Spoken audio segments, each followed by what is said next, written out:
my booktube. I recently finished The Japanese Lover by Isabel Allende, and this was my first Allende book, even though I have been meaning to read her for quite some time because she is one of the most popular contemporary classical authors. So I finally got around to it, and full disclosure, I did listen to The Japanese Lover as an audiobook because at my new job I spend a lot of time driving between clients, and so I listen to audiobooks to occupy my time. And I have to say that overall I was pretty disappointed in this. I had really high hopes and they were just dashed. I know that this book isn't considered her best, but because I've been listening to audiobooks, I have a little more limited selection to what's available to me, and it was between this and one of her other books, which was like 3 times as long, so I thought I'd just start with this one. I didn't really know too much about what the book was about before I started. I kind of went in blind. I was expecting sort of a like classic historical fiction romance, and I mean, I got that, but it had like a really seedy like undertone. No, many seedy undertones. So this book is about 320 pages long, primarily about 2 women. The first, whose name is Irina, and she is an immigrant to America from Moldova, and when she moves to San Francisco, she gets a job working as a caretaker at a elderly living facility, and then she meets and becomes familiar with a woman who lives there whose name is Alma Belasco, and Alma has led a very interesting life. When she was 7 years old, she left Poland at the discretion of her parents because they were worried about the future of Jews in the country, and it turns out that they were very astute because then World War II happened, and Hitler invades Poland, and we all know what happens to Jews then.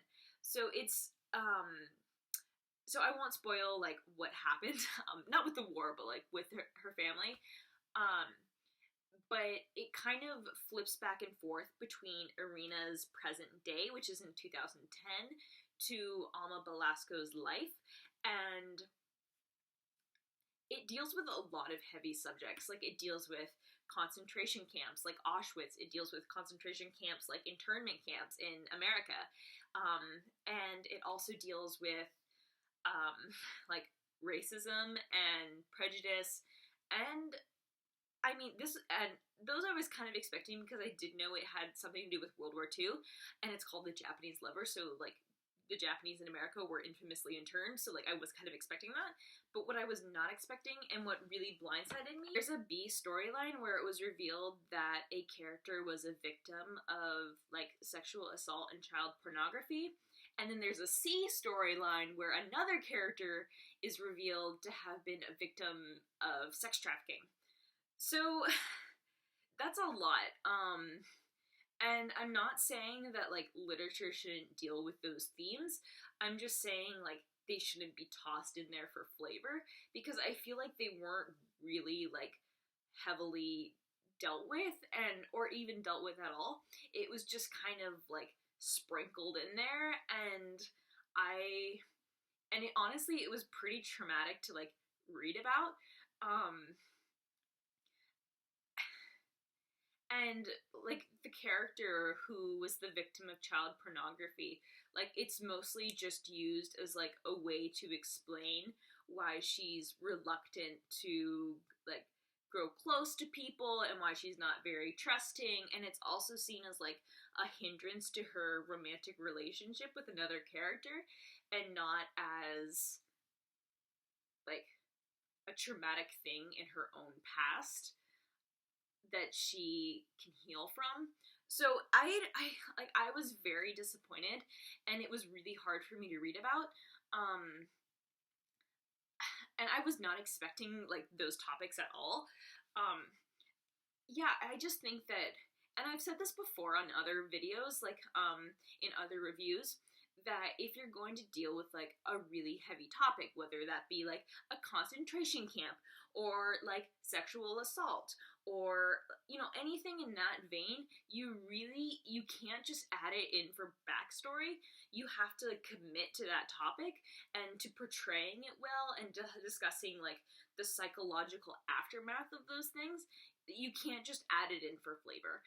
And I feel like the author didn't really do those things. She did just kind of toss it in there.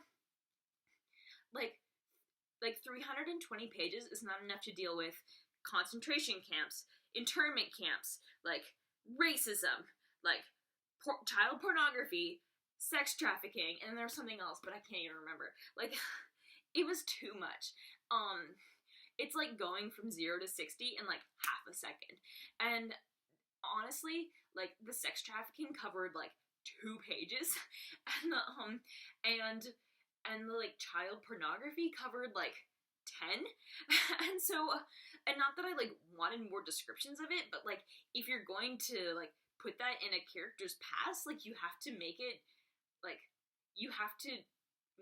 more of a thing than just something she has to recover from so that she can get married. You know? Like, it just felt really irresponsible to me. And this is something that I've seen, like, a lot more common with, like, male authors. But, I mean, but obviously, like, women are capable of it, too. I will say I'm not going to stop reading, like, Allende completely. I am going to give her another chance, particularly because, like, historical literary fiction is, like, right up my alley. So I think it's very possible that I'll like some of her other books much more, particularly because I did like the prose style of this book, and also the audiobook was narrated very well.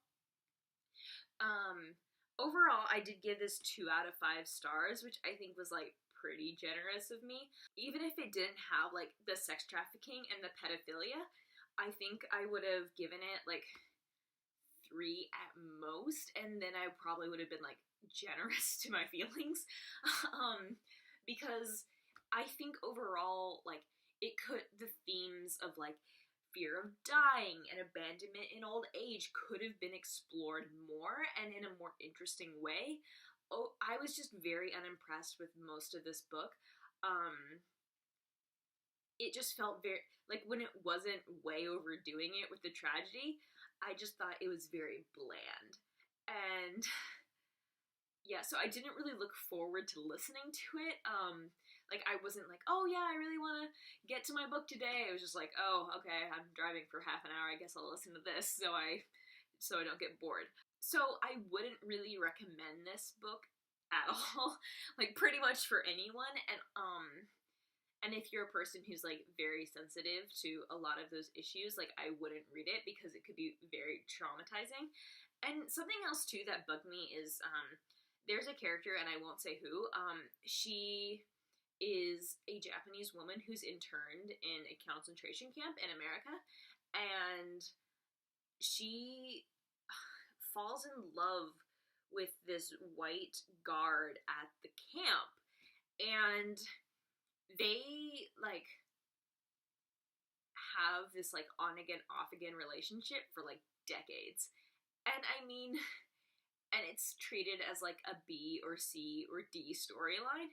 And so again, I feel like, and I don't want to like speak for Japanese people, but if you were a first generation Japanese American during World War II, who had lived your whole life in America and were an American citizen but also spoke Japanese, and then you were interned for your race and for supposedly potentially being a traitor to your country, then if you started to develop romantic feelings for a white guard at your concentration camp, like, it would have been a very complex emotional situation, and I would be very intrigued to find out how that person would be able to disassociate that particular man from the system that was oppressing her, and not to see him as like an embodiment of everything that she was being forced to endure. But we don't really learn why she doesn't blame him, or like how she's able to disconnect, like, him from his job of, like, literally policing her and keeping her imprisoned. Like, we don't see how she's able to disconnect those two things. And so it really confuses me. And we also don't know, like, why they're even attracted to each other. Like, I mean, we do kind of on his part because she's, like, a beautiful young woman. And so, I mean, and he's also, like, stationed in the middle, I think it's Utah, like, of the Utah desert. So, yeah, I mean, she's probably gonna look really attractive, like, even more attractive than she would if he was, like, in a city or something like that, where there were lots of other women he was around. But we don't learn why she likes him, which, and, like, and so I was just left feeling very confused, and I just feel like that's, like, a subplot that deserved way more attention, and, like, if that's the route you're gonna go, you have to kind of follow through on that, and so I just feel like that was a flaw in the characterization. Yeah, so again, like I said, I gave this book 2 out of 5 stars, which I think was being pretty generous, considering all of my, like, problems with it. I am going to give Isabel Allende another chance, and if you have read this book or any other book by Allende, please let me know. If you have any other recommendations of books by her that you think I should check out, please let me know. Talk to me down in the comment section, and I will see you all later. Bye!